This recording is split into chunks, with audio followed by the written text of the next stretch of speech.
Hi everyone. Thank you so much for your feedback about the wiki that you did for Language Investigation Packet Section 5. I'm sorry that was kind of a pain. And thank you so much for your feedback on that. We will be doing something different from now on. So again, thank you for working through it, and thank you for your feedback. Okay, on to Module 4. Here it is. It's ready to go. Module 4 is on WIDA, World-Class Instructional Design and Assessment. WIDA is a group that oversees a lot of the ESL policies and obviously design and assessment, as you can see. I think you've been introduced to this before, but I'm told you haven't gone into great detail. So I wanted to get you to focus on that again and figure out how to think about curriculum, instruction, design and assessment with a WIDA focus. So that's the purpose of this week. So it's going to feel a little bit different. There aren't specific readings other than reviewing the WIDA resources. And you're also going to keep developing knowledge about language, and it's section 4, and that's the one on academic language. I think you're going to find that really useful. Okay, so here's our to-do list. First is to review the WIDA resources. So those are down here, and they're in 2 parts. Access testing and WIDA resources, and they're both from WIDA. So here's your access testing. So what you do is you're going to read this, and then you're going to go through these 5 steps. And again, it's basically getting you to kind of look at and become familiar with materials. You should keep these PDFs somewhere, because you are most likely going to need them when you are doing student teaching, doing your EdTPA. So just kind of hang on, or at least know how to get them. You're also, and then this is the resources here, so you're going to also look at these as well. And again, read this and then do kind of 1 and 2. That's the first thing that you're going to do. At the same time, you're going to be thinking of, there's an assignment that is it's kind of like a curriculum design assignment, or it's getting you to think about WIDA, and it's getting you to think about language performance, like what kids can do at different WIDA levels.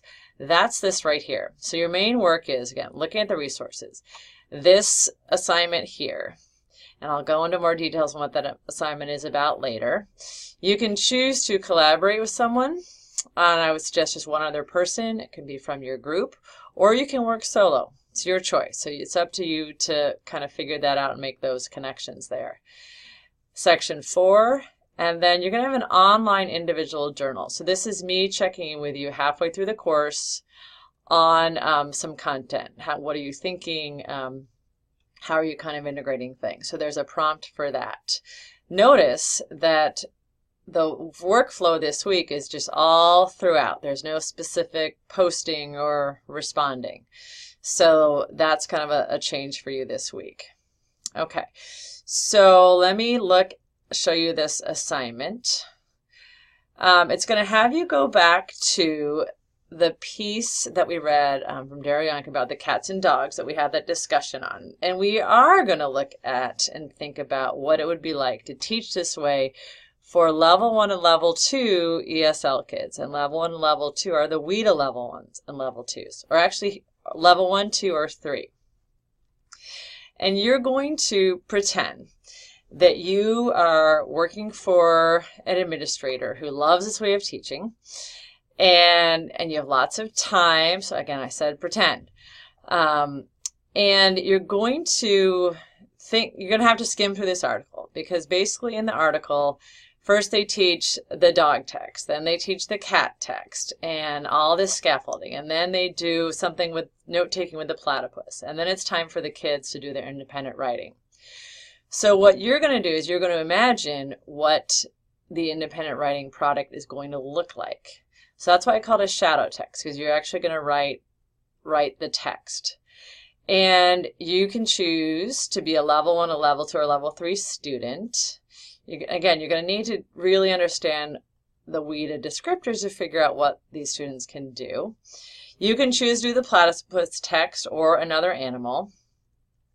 Here are the kind of the guidelines and resources here. And then I have an example in as well, or I'll put an example in there. It looks like I haven't put it in yet. We're going to do this using blogs. So this is going to connect to the blog. The instructions are also copied here. Oh, here's where I'm going to put my example. So you'll see my example that's going to get started here. And if you're working with someone else, just one person will actually load the blog and then just indicate that it's two of you.